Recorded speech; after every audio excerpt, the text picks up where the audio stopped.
For the first time in at least 30 years, both the governors of Tennessee and Virginia were at the same event in Bristol.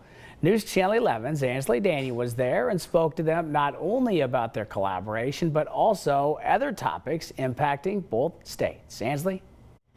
Yeah, Casey, the Bristol Chamber wanted to bring the governors together to talk about their relationship with each other and how both states work together, much like what happens in Bristol every single day. They recognize the uniqueness of our community.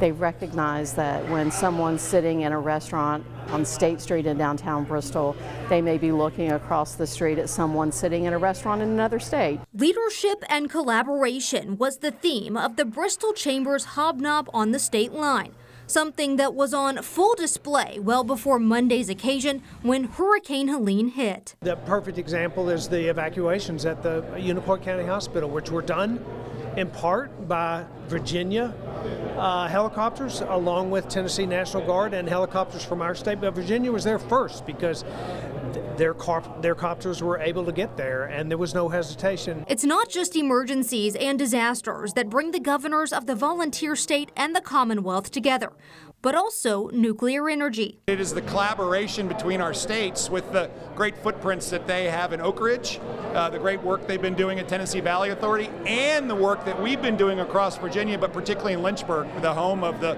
nuclear fuel cycle and the support for the nuclear navy. Nuclear energy is something that's necessary for this entire country.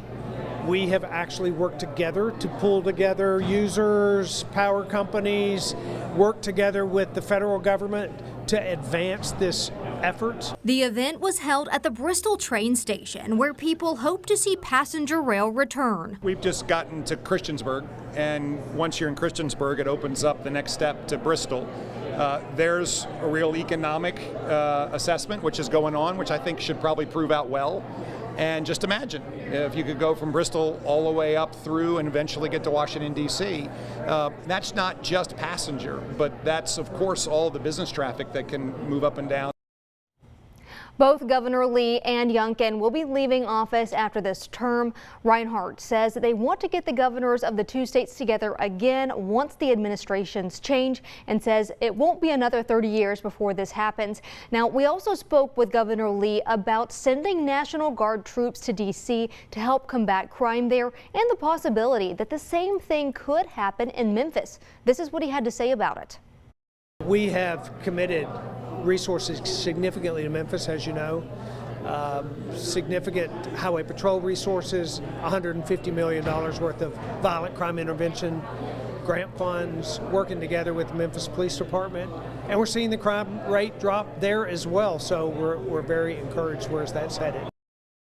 Now, this comes after President Trump said he would, quote, put Memphis early on the list in a recent interview about cities where the feds could step in to reduce crime. Casey?